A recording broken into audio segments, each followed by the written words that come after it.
Boa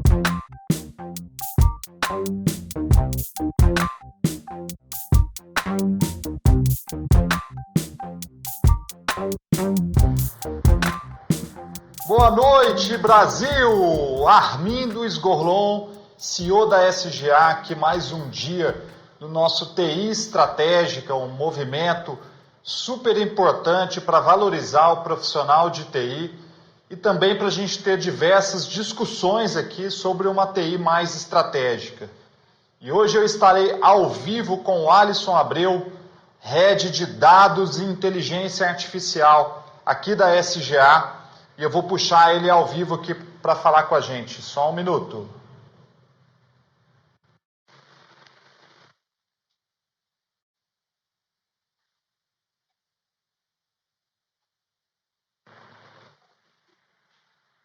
Boa noite, Alisson! Boa noite, grande Armindo.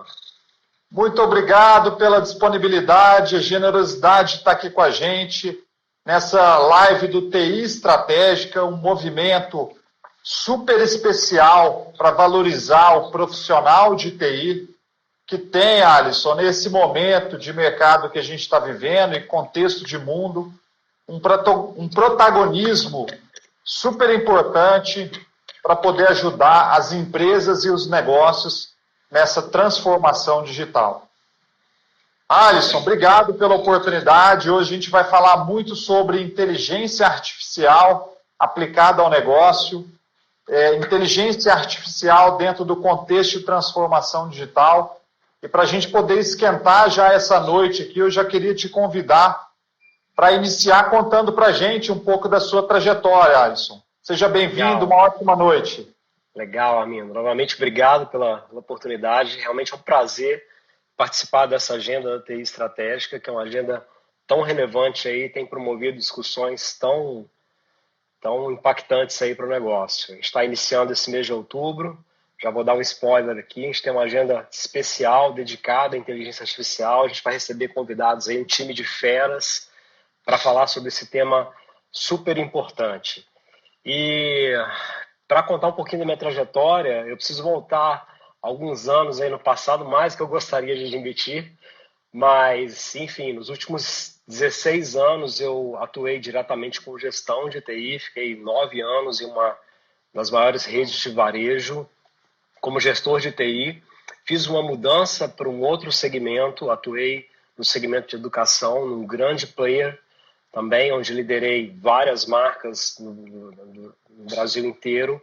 E no início de 2016, eu comecei esse movimento de me capacitar em Data Science e AI. E de lá para cá, essa tem sido a minha vida, é um tema que eu sou apaixonado, eu adoro, cada dia eu estou descobrindo mais. É um tema super importante, é um tema que vai mexer muito com a realidade das empresas, muito com a realidade das pessoas, e é algo que eu não me vejo fazendo outra coisa, além disso. Que bacana, Alisson. E muita gente fica se perguntando e perguntando também para nós aqui o que é inteligência artificial. Então, por favor, conta isso para a gente, Alisson. Legal. Quando a gente fala do termo inteligência artificial, ele foi cunhado pela primeira vez em 1950. Então, perceba que a gente tem 70 anos de estudo, de evolução em cima de inteligência artificial, e esse tema ele ainda está sendo desenvolvido. Então, a gente pode colocar de uma forma clara que é a habilidade que sistemas computacionais têm de resolver problemas complexos e hoje utilizando dados que tentam reproduzir aí o comportamento cognitivo humano. Então, a gente está falando de texto, de áudio, de voz. É um tema que ele tem um hype muito forte em cima. Ele sofreu uma popularização nos últimos anos com o advento de Big Data, ou seja, a gente hoje cada dia mais tem um volume de dados sendo gerados num volume muito grande, numa variedade muito grande, numa velocidade muito grande. Nós temos o poder computacional mais acessível, então hoje é muito mais fácil você ter acesso ao poder computacional. O próprio smartphone em 2007 foi uma mudança de paradigma nesse sentido. Hoje nós já temos embarcado nesses dispositivos hardware que possibilita o processamento de machine learning. A gente tem frameworks específicos para deep learning e AI embarcados em smartphones. A gente tem aí um advento super importante, que eu acho que, na minha opinião, foi o que realmente deu um boom para a inteligência artificial, que foi o advento de cloud computing, né? Hoje é muito mais fácil para uma empresa levar as suas workloads, levar os seus projetos de AI para a nuvem, utilizando stacks analíticas. Todos os fabricantes, grandes fabricantes, possuem essas stacks, mas ainda é um tema que sofre muita evolução, Armindo. A gente percebe aí que, com o advento de computação quântica, na hora que ela começar a convergir computação quântica com AI, e aí a gente tem um hardware específico para isso, a própria NVIDIA, ela já lançou recentemente um hardware dedicado a Deep Learning e AI, que traz um poder computacional gigantesco, e isso vai afetar muito a parte de pesquisa e desenvolvimento, não só na academia como na indústria. Então a gente percebe que é um mundo aí, é um caminho que está se abrindo, que tem um leque de possibilidades, e o desafio é como trazer isso para a minha realidade de empresa, como as empresas podem olhar para esse tema tão badalado, um tema que tem um hype muito forte em cima, e dar o primeiro passo. Eu acho que essa é uma discussão bem relevante, trazer isso para dentro da empresa, trazer as áreas de negócio e começar essa discussão. Bacana. Eu queria entender, Alisson, como que a IA ela se mistura, ela se envolve, ela tem interface com o tema de economia de dados. Legal, Arlindo. Assim, a gente vê hoje claramente, e aí posso citar alguns exemplos, se a gente pegar todo esse momento complicado que a gente está vivendo de pandemia, eu vou usar alguns exemplos aqui. A indústria de cinema de Hollywood, ela faturou em 2019 algo na linha de 13 bi, por aí, né? Esse ano tem vários lançamentos que foram adiados, enfim, caiu bastante, tá em torno de 3, 4 bi, estou pegando números aqui de grandeza, mas se a gente pegar a Apple Store, a loja de aplicativos da Apple, ela teve um faturamento de 19 bi. Então, foram 25% de aumento na pandemia. Então, perceba que essa economia de dados, ela vai influenciar muito a forma como a gente interage, consome serviços. Isso está em todos os aspectos do nosso dia a dia, né? É muito comum nos Estados Unidos a gente ter aqueles termostatos inteligentes, né? Então, a pessoa ela pode programar o equipamento para determinado período, ele aquecer o ambiente, aí pela manhã, quando ela acordar para ir para o trabalho, ele vai desligar, ela pode estar na rua e já acionar remotamente esse termostato para ele já aquecer e deixar climatizado.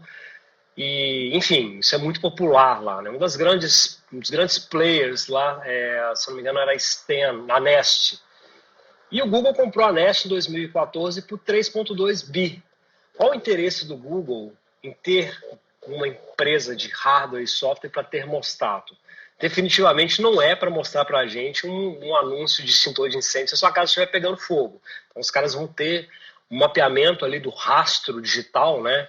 E é muito importante, quando a gente fala de AI e transformação digital, o entendimento do que é esse rastro, né? Todos nós deixamos rastros. Alguns deles são digitais e outros são analógicos. Então, toda uma operação, as suas workloads ali, você vai ter informações que são geradas, que elas te trazem insights de comportamento. Eu vou dar um outro exemplo simples aqui.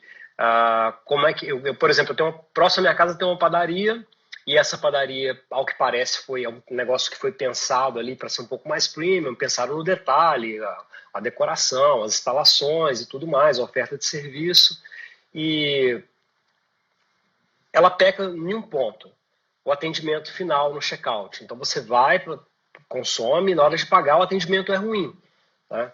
Como que essa empresa, essa padaria, estou usando um exemplo assim bem simples mesmo, ela pode melhorar essa experiência do cliente? Olha, ela pode capacitar melhor os seus caixas, ela pode investir em treinamento, mas como é que ela vai aferir se isso realmente está sendo efetivo? Em cada caixa tem uma câmera. Por visão computacional, eles podem identificar o tempo de atendimento, cruzar isso com dados de clima, entender como que é o comportamento dos clientes quando está chovendo, e aí se você já cruza isso com os dados de compra, né, e identifica quais produtos que são vendidos simultaneamente, e você pega todo esse bolo e você tem uma expertise de como uma padaria pode impulsionar seu negócio. Essa padaria, ela pode ofertar isso como um serviço. Então, se eu quero montar uma padaria, e novamente eu sei, é um exemplo assim bem simples, mas eu acho que ele é prático. Se eu quero montar uma padaria em determinada região, eu posso usar essa expertise de entender que, por exemplo, há homens que entram com a calça e com a bermuda, que tem bolsas e com a carteira na mão, eles, nessa amostra histórica, eles entram, pegam um produto e vão embora. Eles não ficam muito tempo na loja. Então, aí eu posso ofertar ali no checkout, na gôndola, ali, um produto de venda por impulso. Então, Armindo, a gente tem ali, a gente tem nesse ponto de economia de dados, toda uma mudança nos paradigmas, né? Na cultura popular, na forma que a gente oferta serviços. Citando novamente cinema, a gente tem dois grandes campeões aí de audiência, de bilheteria, da Marvel, Os Vingadores, lá, o Guerra Infinita, e Netflix, Stranger Things, que foram dois títulos que foram pensados em cima de dados, né? Então as empresas, elas consumiram dados de comentários a respeito das marcas no Reddit e outros fóruns especializados, colocaram isso na nuvem, num grafo, e cruzaram ali, identificaram que a gente poderia ser um produto dali. Então, você tem, no caso dos Vingadores ali, tem uma coletânea, tem vários heróis ali que dialogam com pessoas que têm um gosto específico a preferência por cada um deles, né? Stranger Things tem uma série de referências dos anos 90, enfim. Então, as empresas começam a olhar para dados para pensar nessa estratégia do seu produto, né? Pensar em personalizar a oferta do serviço e até mesmo criar novos serviços. Então, eu acho que isso é inevitável e vai passar a ser cada vez mais uma realidade no nosso cotidiano. Isso daí que você está falando é muito legal, Alisson, porque usar os dados para que ele gere inteligência e a inteligência possa atender melhor o consumidor é o desafio que todas as empresas têm, né?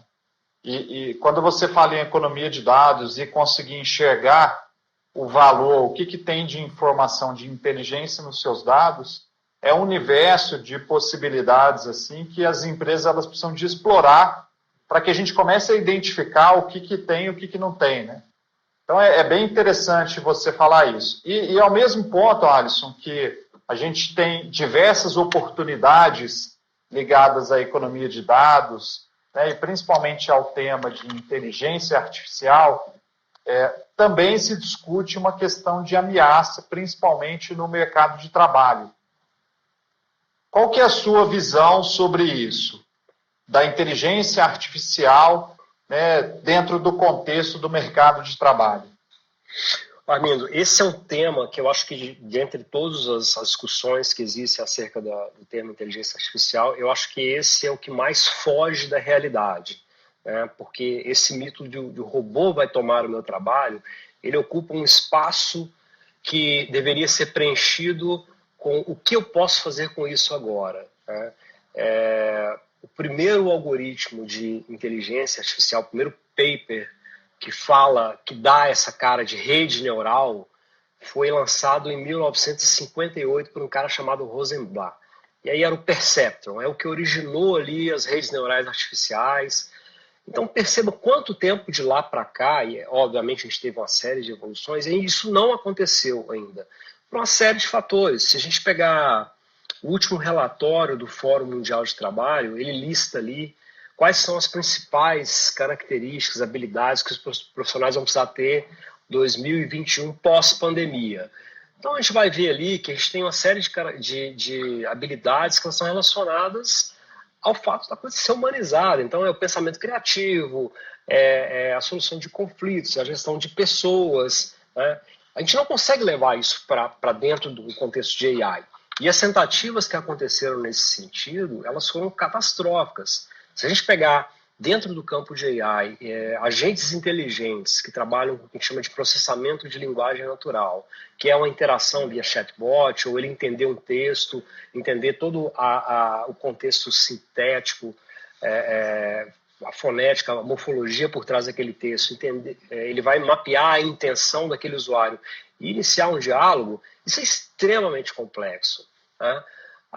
Só que, por outro lado, a gente tem tarefas que a gente desempenha hoje, tem uma máxima que fala assim, a AI ela não vai tomar o emprego de ninguém, ela vai pegar aquilo que é dela, né? Então, se você, no teu negócio, a tua equipe está focada, tem tempo drenado em tarefas repetitivas, não tem tomada de decisão, e aquilo ali é operacional e não agrega muito valor para o negócio, isso sim tem mais potencial de entrar para dentro de uma esteira de automação, né? Significa que esses profissionais eles vão ser descartados? Não, vai entrar como uma ferramenta para potencializar a sua entrega, né? Então, e do outro lado, a gente tem uma relação aí com capacitação, a mudança do trabalho, a gente tem novas posições de trabalho aí hoje em dia, e é um fator de evolução que ele é inevitável, ele vai acontecer, e eu acredito que ele não vai ser potencializado por AI numa escala igual a gente imagina, mas ele vai afetar em algum momento workloads específicas, e aí cabe à empresa, dentro da sua estratégia de negócio, reposicionar ou entender como essas pessoas podem continuar contribuindo para os desafios. O Alisson Abreu, Head de Dados e Inteligência Artificial aqui da SGA, tem comentado aqui com a gente, entrou várias pessoas aqui agora, Alisson, sobre o papel da IA no mercado de trabalho. Comentando aqui, falando aqui que a IA ela vem para poder potencializar, né, o capital humano, potencializar as pessoas, né, tirando principalmente aquelas tarefas que são repetitivas e que geralmente todo profissional ele tem um pouco mais de dificuldade de executar porque ela tem baixo valor agregado, né, Alisson? E dentro disso eu queria até entender, Alisson, qual que é o papel da AI, qual que é o papel da inteligência artificial dentro do tema de transformação digital, um tema extremamente relevante e atualizado, né, para o momento em que nós estamos vivendo, enquanto contexto de mundo. Eu queria entender qual que é a sua visão da IA aplicada aí a esse tema de transformação digital. Legal, Armindo. Quando a gente fala de transformação digital e adoção de AI, um erro comum que as empresas cometem é colocar a inteligência artificial como ponto central dessa estratégia de transformação digital. E aí tem um risco muito grande do nível de maturidade, do excesso de expectativa, de não ter uma cultura de dados, de gerar dentro do negócio uma expectativa que não vai ser atingida, e isso tem vários dobramentos, né? Então, ou seja, você está matando aquela veia disruptiva e inovadora dentro da empresa, quando, na verdade, o ponto central da transformação digital tem que ser o cliente. E aí, a gente pode e deve usar a inteligência artificial como um ferramental, como um meio para entender toda essa jornada do cliente, né? Então, novamente, eu falei de rastros agora há pouco. O cliente ele deixa rastros, né? Então as empresas têm que entender que os dados do cliente não são só aqueles que estão dentro do CRM, que estão dentro do ERP, né? Então a interação do cliente com a sua marca nas mídias sociais, a forma que ele comprou, recomendou o seu serviço, as interações dele com a central de atendimento, tudo isso ajuda a mapear essa jornada do cliente, né? Então, a gente vai conseguir responder perguntas ali, de entender quais são os desafios que esse cliente tem, qual que é a percepção de qualidade que ele tem da nossa marca, do nosso produto, e em cima disso, construir uma oferta mais personalizada e até mesmo com novos produtos ali para esse cliente, né? Então, eu acho que as empresas, ao optarem por adotar AI no processo de transformação digital, elas devem seguir uma linha de ter uma visão de longo prazo, né, e atacar aquilo que é mais simples. Assim, tem uma máxima que diz aí que é looking wide before looking deep. Vamos olhar para o todo vamos entender como isso faz sentido para a empresa, vamos trazer essa discussão para a mesa, trazer os outros C-levels, trazer as áreas de negócio, entender quais são os desafios, quais são as dores, e em cima disso vai ser possível identificar pontos focais que a adoção da AI ela vai gerar pequenas vitórias, né?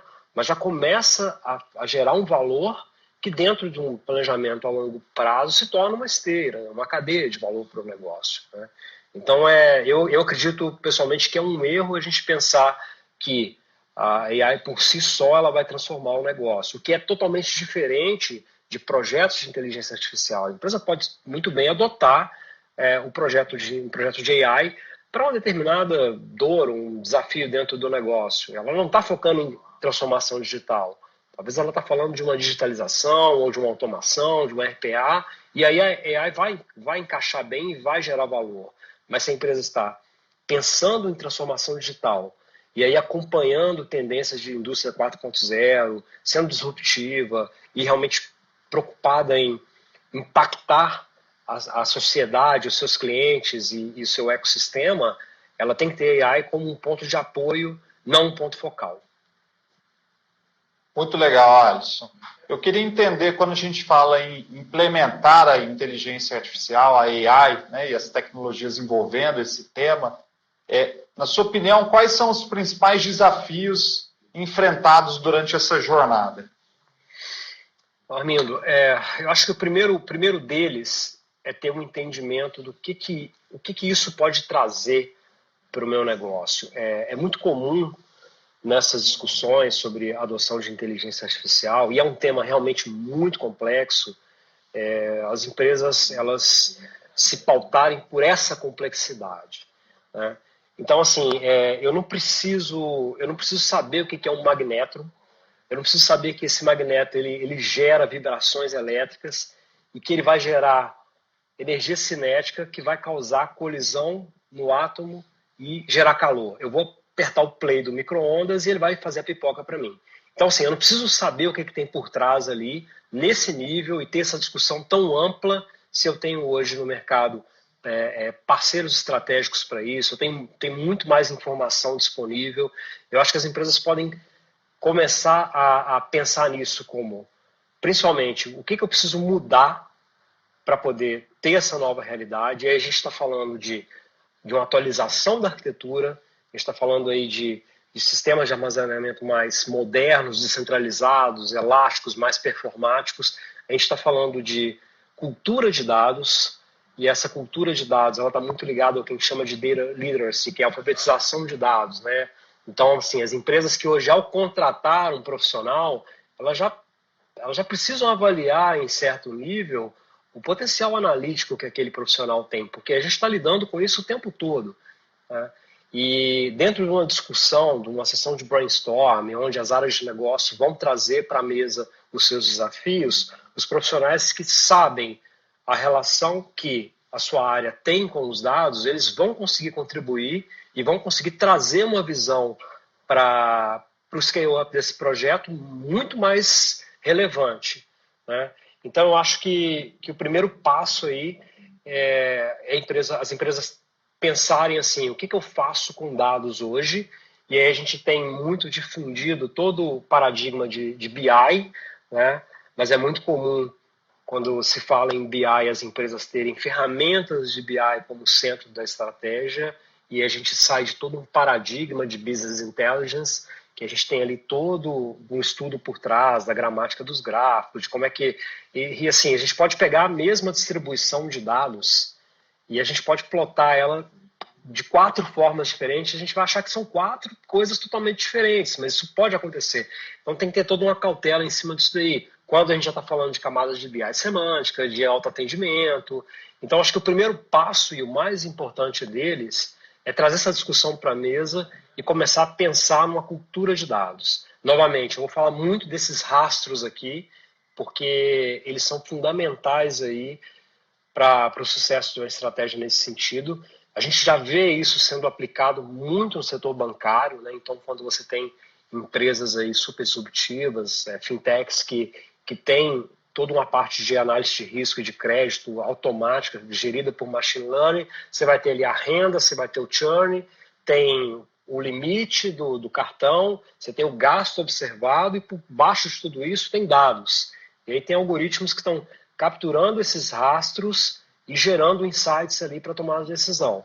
Então, acho que o ponto principal é pensar em cultura, pensar em estratégia, começar pequeno, mas já começar pensando em escalabilidade, em preservar o investimento, e aí o que a gente vai ter como resultado é uma arquitetura específica, uma arquitetura que vai proporcionar ali a extração de insights, que vai alinhar as tomadas de decisão do negócio. Não é aquela coisa do C-Level tomar a decisão e olhar, buscar o dado para apoiar a sua decisão. Não, ele vai conseguir ter essa assertividade de estar o tempo todo corrigindo os rumos do negócio através de uma estratégia de dados. Muito legal. A gente vê que é um assunto que tem uma abrangência, uma aplicabilidade gigantesca, né, Alisson? E o que torna uma necessidade, primeiro, de você ter pessoas com muito conhecimento sobre o tema, especializadas nisso, mas também até um nível educacional. E aí vem a minha questão aqui para você. Como que a gente começa com esse tema de IA, né? E como que a gente começa com esse tema aplicando ele ao negócio?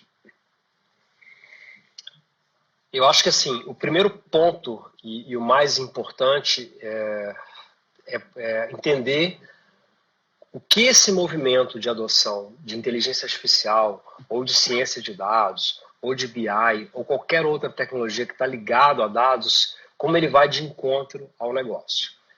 Não adianta eu trazer para dentro da minha operação a adoção de uma tecnologia que é complexa, ela pode me gerar alguns insights poderosos, mas o negócio não conseguir absorver aquilo e fazer com que aquilo se transforme numa decisão e num benefício, num valor. Eu acho que esse alinhamento, Armindo, do que efetivamente o negócio espera melhorar, quais são as dores, aonde que eu quero ser mais eficiente operacionalmente, aonde que eu quero ter um saving de custo operacional, aonde que eu quero... É muito comum a gente falar de relação do trabalho, né? A própria adoção de AI, a gente tem um campo dentro de Data Science que chama People Analytics, que é você avaliar toda a parte de comportamento, não só de funcionários, de colaboradores, como de clientes também.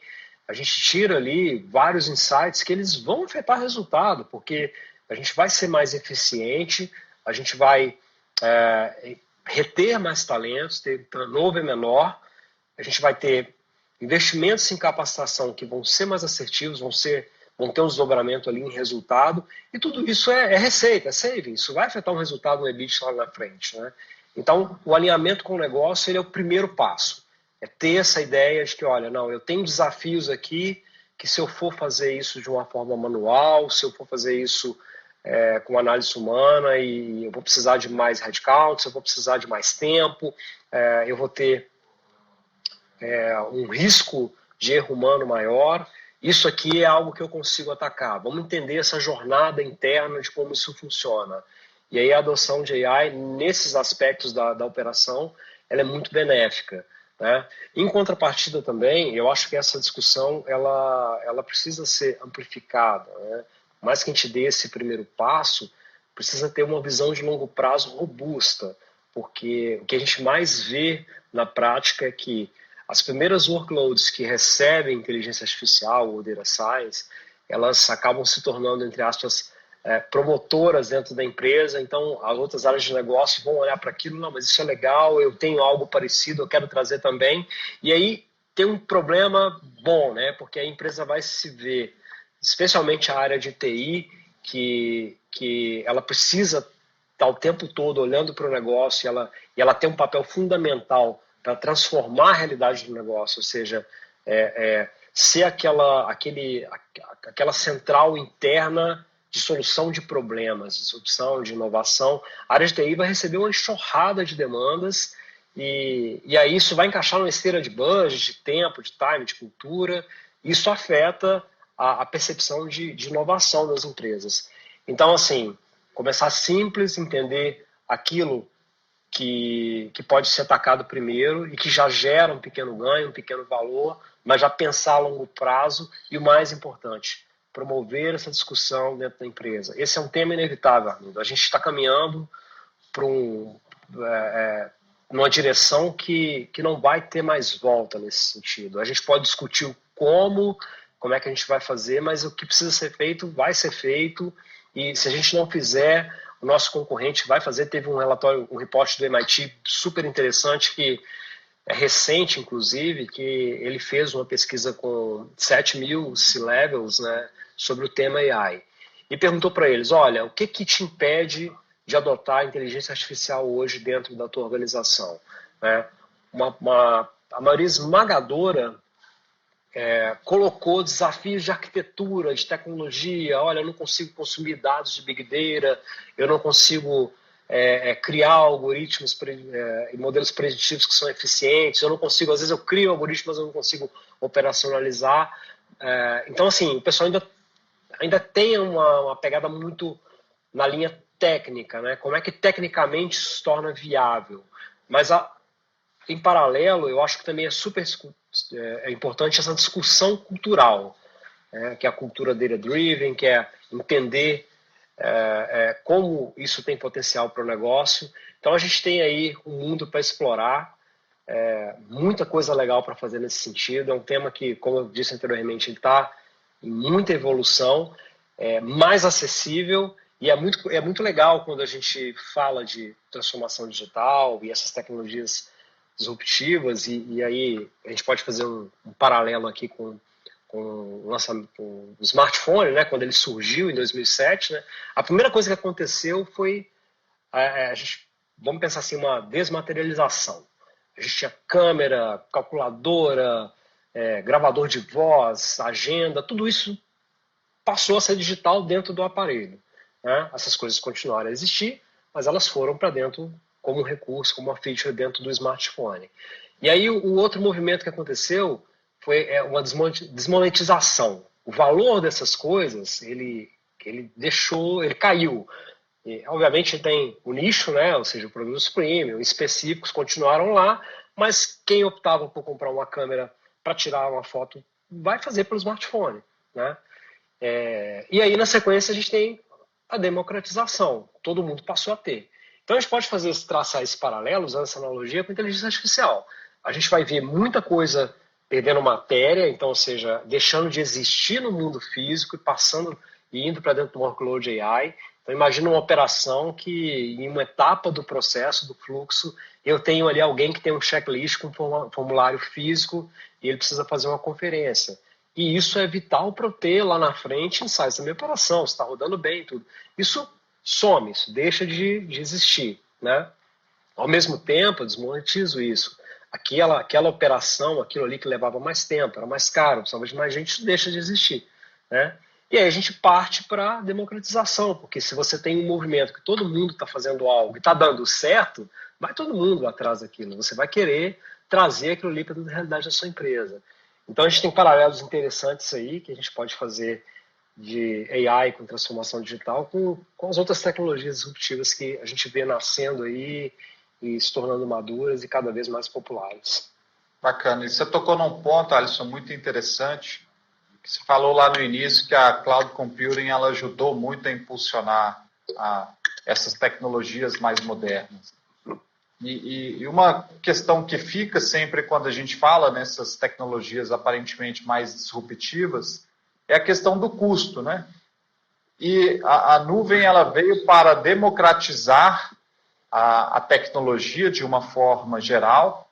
E aí eu queria entender, né? Qual que é a percepção que você pode compartilhar com quem está nos ouvindo aqui sobre essa questão de custo envolvendo tecnologias como IA?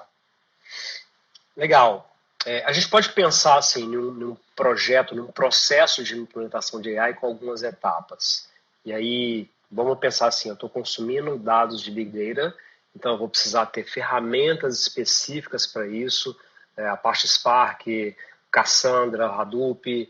Eu vou trazer isso para dentro de uma esteira, seja streaming ou batch, E aí eu tenho uma parte de Data Science, onde é feita uma modelagem de dados, uma análise exploratória.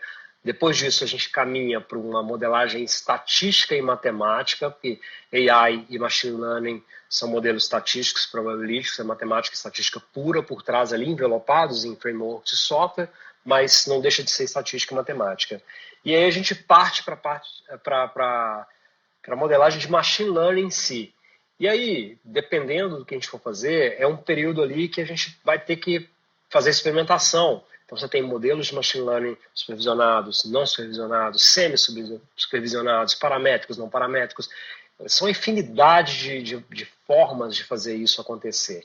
Então, a gente precisa testar, não tem mágica. É treino, teste e validação. Né? Você atinge um determinado score, precisa voltar, ajustar os dados, mexer em dimensionalidade, enfim. Agora, imagina fazer tudo isso num ambiente on-premise ou num ambiente desacoplado. Você vai levar muito mais tempo.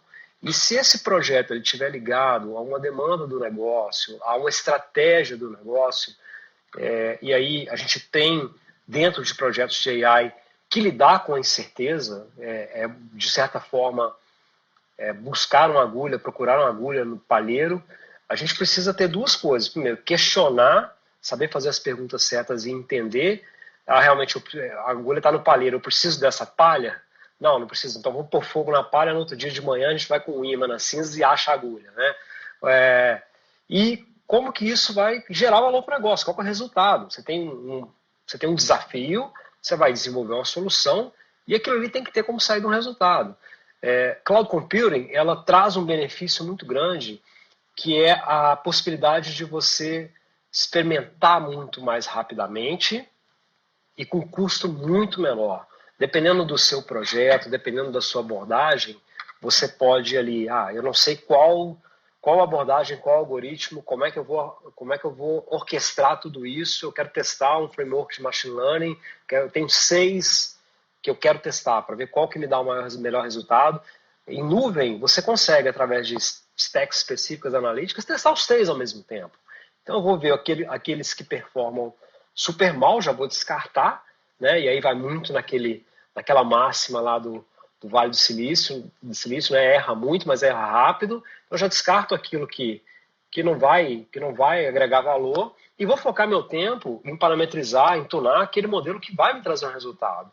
Né? Em contrapartida, essas arquiteturas de dados mais complexas, se a gente pegar o ecossistema Hadoop, que ele é muito voltado para armazenamento e processamento distribuído, ele é open source, mas ele é muito complexo, tanto que existem distribuições específicas, Cloudera, North Hortonworks, que eles dão uma abordagem mais empresarial para a ferramenta e um suporte. Ele é caro de manter, por mais que seja open source, ele tem custos ocultos ali, tem uma complexidade de implementação e sustentação, mas ao mesmo tempo você tem isso embarcado em nuvens. Tem o AD Insight do Azure, que é o Hadoop da Microsoft. Então,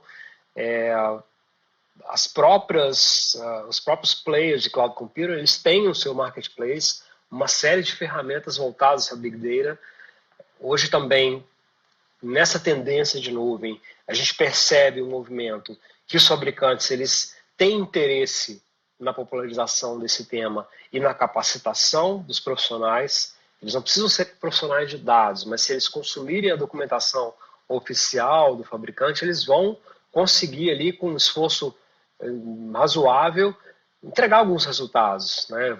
Vão conseguir criar alguns experimentos, fazer alguns laboratórios. Olha, eu quero entender como funciona a visão computacional.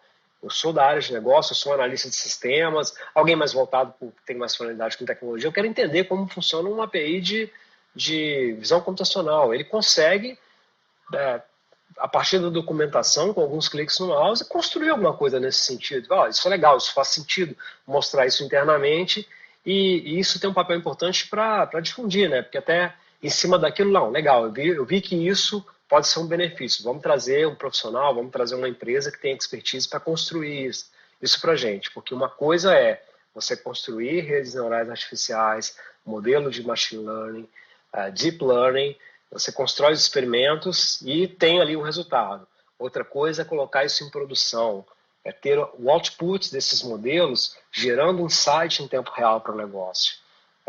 Porque diferente do modelo tradicional de engenharia de software, produtos de dados, vamos dizer assim, eles têm um ciclo diferente, que tem uma etapa ali que o seu modelo ele vai trabalhar em cima de dados, né? Então, e é muito comum o pessoal entender que o machine learning por si só ele vai resolver todos os problemas e você vai montar um modelo e vai entregar, e não é bem assim. Tem modelos de machine learning, como por exemplo um chamado KNN, que ele pega ali, ele é um algoritmo de agrupamento, então ele vai identificar padrões e agrupar data points que têm os mesmos padrões.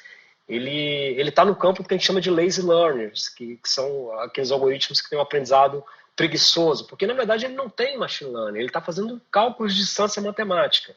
Né? Então simplesmente chegar àquele resultado, olha, agrupei, está aqui, aquilo por si só não resolve o problema do negócio. Você pode gerar um grupo de recomendações, você pode fazer alguns estudos, você pode levar esses insights para a mesa, mas o que é realmente efetivo para o negócio é você ter a inteligência artificial gerando insights para tomada de decisão. E para isso você vai ter que olhar para todos os aspectos do seu negócio. Uma fábrica ela vai ter que consumir dados de temperatura e de clima para entender como que aquilo afeta a sua produção. O exemplo da padaria que eu dei agora há pouco, ela pode entender o comportamento das atendentes, como é que isso está influenciando a percepção de qualidade do cliente daquele negócio que nasceu premium, que o cara quis falar, eu quero fazer algo que eu vou cuidar do detalhe, eu quero encantar o cliente que entra aqui dentro. Aí na hora que ele chega na última etapa da jornada dele, ele ao invés de pagar e ir embora feliz, ele vai pagar e vai sair. Cara, o atendimento é muito ruim, o check-out não condiz com o resto. Então, a gente começa a tirar esses insights e esses insights vêm para a mesa para pensar em negócio. Armindo, eu acho que o caminho, eu estou falando para caramba, né? Igual um papagaio aqui, né? Muito legal, porque o assunto ele é muito interessante, ele é vasto, ele tem muita aplicação para o negócio. Então, uma hora aqui dessa conversa aqui, ela é muito pouco para a gente poder explorar todas as possibilidades. E o que chama muita atenção da IA é que quando a gente pensa em IA, o que a gente puder imaginar pode ser criado, né? Então, isso é muito legal. E eu estou aqui com várias perguntas aqui para poder fazer para você. Eu queria começar com a pergunta aqui da Ana. Alisson, qual o primeiro passo para implementar a cultura data-driven nos negócios? O primeiro passo, Ana, é a empresa entender a importância que isso vai ter. Quais são os desdobramentos de ter uma cultura data-driven? É legal falar assim, olha, eu sou data-driven, né? Eu sei o que é dados, eu tenho BI dentro de casa, nós somos uma empresa data-driven, mas o que a gente está fazendo com isso? A sua área comercial, a sua área de marketing, a sua área de RH, ela consegue olhar para o universo de dados que ela tem à mão e fazer alguma coisa com isso? Eu acho que a empresa ela vai ser efetivamente data-driven quando todas as áreas de negócio tiverem a noção da importância que os dados têm e o que elas podem fazer com esses dados. Se a gente for quebrar, e aí dentro de Data Science a gente tem o que a gente chama de Business Analytics, que é conhecimento de ciência de dados, conhecimento de negócio aplicado a algumas vertentes de negócio. Então a gente tem lá People Analytics, a gente tem Market Analytics, tudo isso está envolvendo conhecimento de negócio. Então é um cientista de dados que está do lado de uma pessoa de negócio pensando na construção de projetos que vão impactar o negócio. Essa pessoa do negócio, ela tem que entender, obviamente, da sua área de atuação, mas ela tem que entender qual a relação da sua área de atuação com os dados. O que ela tem de insights, né? Por exemplo, uma área de RH, ela pode cruzar informações de avaliação de desempenho, de clima organizacional, com performance, com número de projetos, com salário. Ela pode jogar tudo isso no indicador e pode prever churn. Ela pode prever o risco de passivo trabalhista. Né? Mas para que essa área de RH ela faça isso, ela tem que entender quais são os dados que ela tem à mão e como esses dados vão ser úteis. Como ela pode pegar isso e transformar isso em algo que não seja apenas um dado numa planilha, ou num banco de dados, ou num CRM, ou num RP. Eu acho que é muito nessa linha, Ana. Entender primeiro o potencial e entender como a gente pode usar isso a favor do negócio. Bacana demais. O Lucas Machado, ele está perguntando aqui sobre como você vê a IA aplicada em negócios que são considerados commodities. Lucas, eu acho que dos grandes desafios e também das grandes belezas de AI é exatamente isso. Eu acho que se a gente pensar em limites de classificação do negócio, a gente vai limitar o nosso potencial criativo. Mesmo em commodity, a gente tem muita coisa que pode ser feita. Toda aquela operação de commodity, ela precisa ser sustentada. Ela tem um custo operacional, ela tem uma eficiência operacional envolvida, ela tem, por mais que seja commodity, a gente tem que pensar em ciclo de vida de produto, não é simplesmente jogar aquilo na mesa e agora vamos em escala. Então, eu acho que Data Science e AI, elas têm esse mesmo potencial, né, de impactar os mercados de commodity. Então, é muito comum a gente ver isso. Tem vários cases de AI sendo aplicada na indústria, em segmentos específicos. Eu acho que a gente não tem limite, na linha do que o Armindo falou aí, né? Com grana, a gente põe 5 toneladas de aço em órbita. Então, eu acho que a gente está no momento aí que mesmo a gente está evoluindo, mas o que a gente tem à mão hoje já abre muito leque para fazer coisas grandes e impactantes. Muito bom. Matheus Gontijo, grande Matheus, ele pergunta: Alisson, você acredita que a IA conseguirá se tornar acessível a tudo e a todos? Ou será algo sempre reservado? Matheus, em certa proporção, ela já é acessível. Tá? A gente já tem contato todos os dias com inteligência artificial. Eu acho que não seria um exagero a gente falar que os 7,8 bilhões de pessoas no mundo, em alguma maneira, eles ou fazem parte de uma base de dados, ou de algum estudo, ou de algum experimento que usa AI. Né? Então, a gente tem esse contato com a AI o tempo todo. Hoje em dia, e novamente falando de nuvem, tá? Se você quiser criar algo que é mais específico e complexo, precisa de um poder de processamento maior, que a CPU ela não vai te entregar, a gente tem a GPU. A GPU, para quem não conhece, são aquelas unidades de processamento gráfico, elas foram criadas para placas de vídeo, para gamers e tudo mais, e enfim, na década de 80 alguém teve um gênio, teve a ideia, não, eu vou trazer isso aqui para processamento numérico, e aí descobriu que aquilo ali eleva o poder de processamento, especialmente em operações com matrizes e vetores. E aí um parênteses, quando a gente fala de inteligência artificial, visão, fala, voz, o computador não enxerga imagem, ele vai enxergar por trás daquilo ali um monte de matrizes e vetores, né? Então, as GPUs, você tem camadas gratuitas do Google, do Azure, você consegue criar um notebook lá para você entrar com o seu código e usar uma GPU de forma gratuita. Né? Então, existe uma popularização nesse sentido, mas, ao mesmo tempo, Matheus, a gente percebe que ainda o grande poder de processamento e influência nos caminhos de AI, ele está na mão das Big Techs. Tá? Então, você tem empresas aí que são pioneiras, como a IBM. A IBM, para quem não lembra, em 2007, o Deep Blue, que era inteligência artificial, bateu o Kasparov, que era o campeão de xadrez. Então a IBM sempre foi pioneira ali, com o Watson, com tudo. E você tem, hoje em dia, grandes players como a Amazon, a AWS, que eles acabam fazendo muitas aquisições. E tem um caso interessante sobre isso. O Elon Musk, ele tem uma startup chamada OpenAI. E essa startup ela focava em pesquisa e desenvolvimento de processamento de linguagem natural. Né? Então, eu acompanhava esse projeto, enfim, eu não me lembro se foi no ano passado ou início desse ano, e esse é um projeto open source, eles soltaram uma nota informando que, olha, a gente está paralisando esse projeto, a gente não sabe ainda o potencial que isso vai ter, para onde ele vai caminhar, está paralisado o projeto. né? E aí, no final do mês passado, a Microsoft anunciou a compra da OpenAI. Então perceba que o poder de cima de pesquisa e desenvolvimento, ele vai para a mão dos Big Techs. Isso tem um lado bom, porque vai democratizar.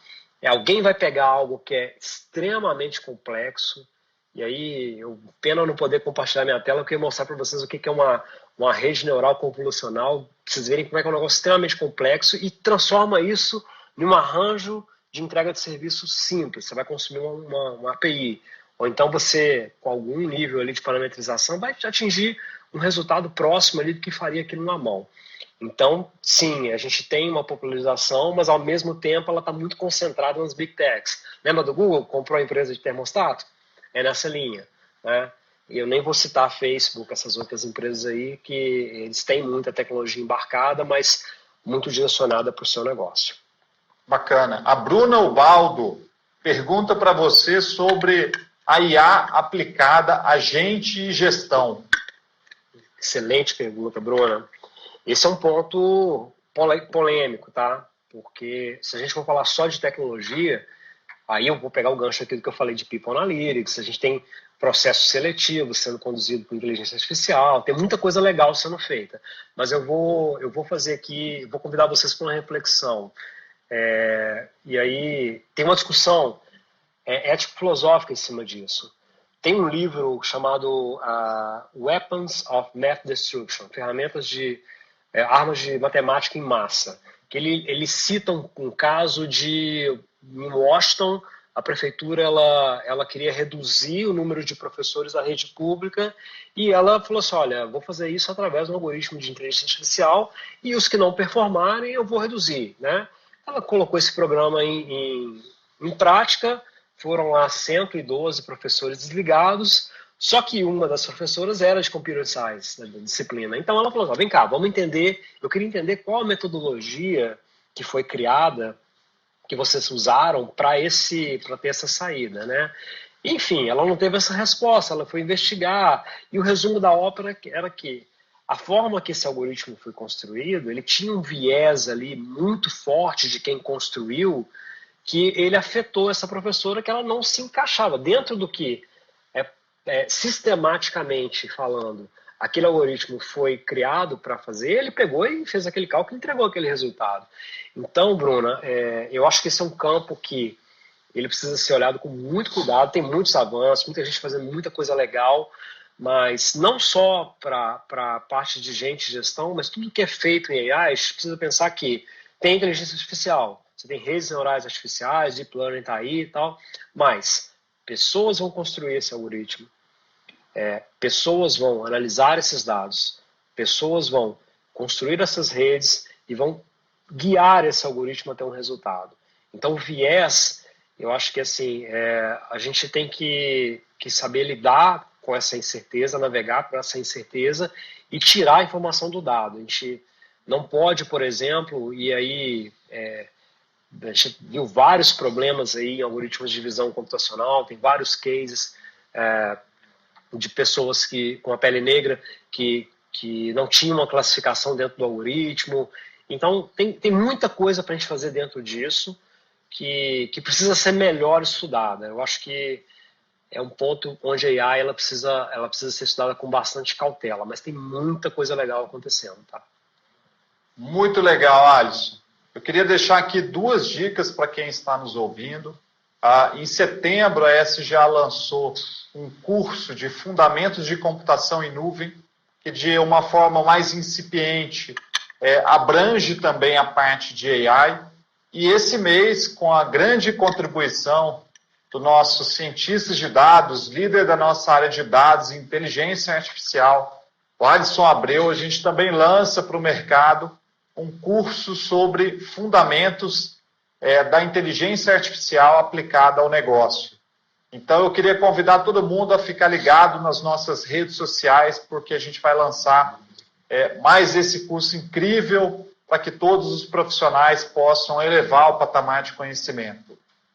O Alisson Abreu, nosso cientista de dados, líder de dados e de inteligência artificial aqui na SGA, eu quero te agradecer imensamente por esse bate-papo incrível que expandiu, sem dúvida nenhuma, a mente de todos que estão nos ouvindo.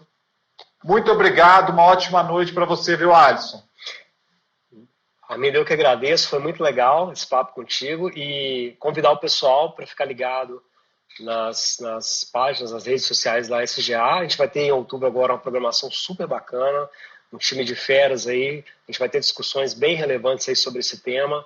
A gente vai ter também, aí eu vou dar um spoiler aqui, um e-book nessa linha de AI voltada para transformação digital e fiquem ligados aí na SGA, porque em novembro tem mais novidade nessa linha aí, tá?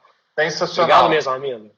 Muito obrigado, Alisson. E na próxima semana eu estarei ao vivo novamente, na quarta-feira, às 19 horas, com Carolina Lima, da Intralote. Um beijo a todos, uma ótima noite. Obrigado, Alisson. Um abraço, pessoal. Boa noite. Boa noite, Brasil!